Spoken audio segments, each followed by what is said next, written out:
Hi, my name is Alexander Turco, and today I am going to be talking about buying versus leasing a car.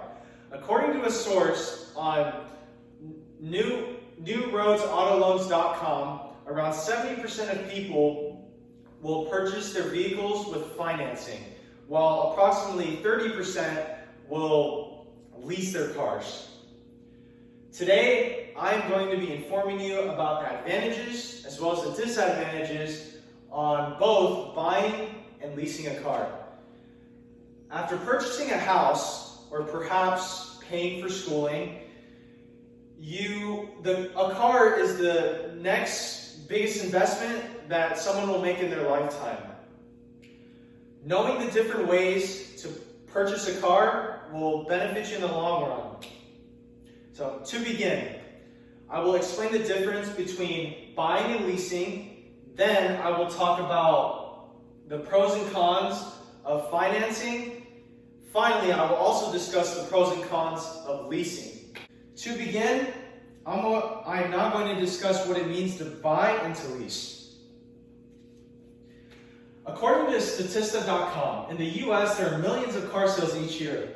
While many consumers are able to purchase them outright, a majority of new and used transactions are also financed.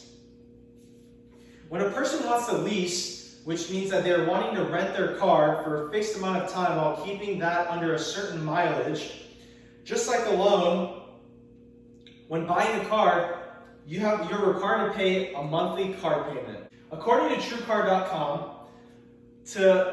the average price to lease a 2021 Jeep Wrangler is approximately $415 a month for 36 months.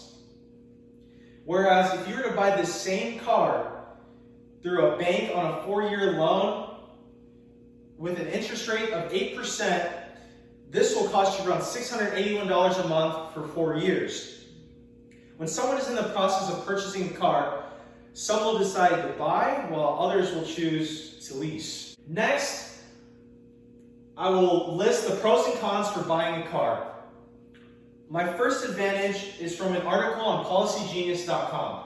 The car is yours. You can do whatever you want to it. You can customize it to your liking, however you want.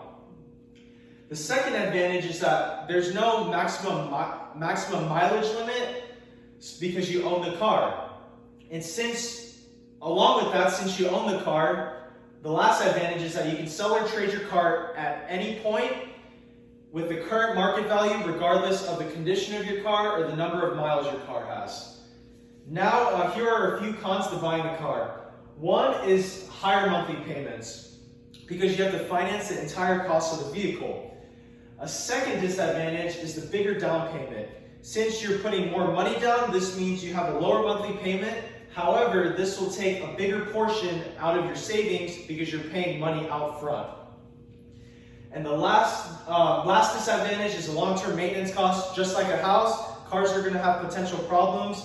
So with that being said, it's nice to own something until you have to pay to fix whatever's wrong.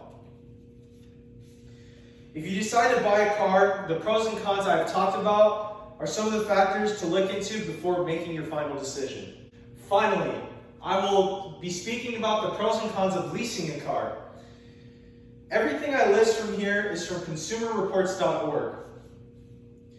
One pro is that you get to drive the latest model, which means that you get equipped with the safest features and you get the newest vehicle designs every time you get a new lease.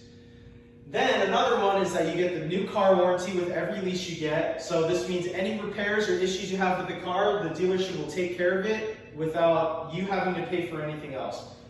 The last one is that you'll have lower monthly payments, which means that since you're renting through the dealership, the lease does not include the full amount of the car, which means your payment is lower. So now, here are some cons. One disadvantage is that whenever you turn your car in at the end of the lease, you have to not only keep it in good condition, but you have to make sure it has very minimal wear and tear, just as how when you first got it in the beginning of the lease. Another disadvantage is the limited number of miles you're given. So this can average anywhere from 10,000 to 15,000 miles, and if you go over that, they can charge you as much as 10 to 50 cents for every mile after. And the last disadvantage is that you have to be committed to a term anywhere from 2 to 4 years, and if you back out of it at any point during that time, then they will charge you a penalty fee. So if you're wanting to lease a car, the pros and cons that I've mentioned are some of the components in making the right decision. When planning on purchasing a car, understanding the meaning of buying and leasing, as well as knowing the pros and cons, will allow you to make the best decision. When you are making a car purchase at one point in your life, make sure to do your research and meet with those who are leasing currently or have purchased a car before to help make your selection. Cars have become one of the most important purchases in our lives.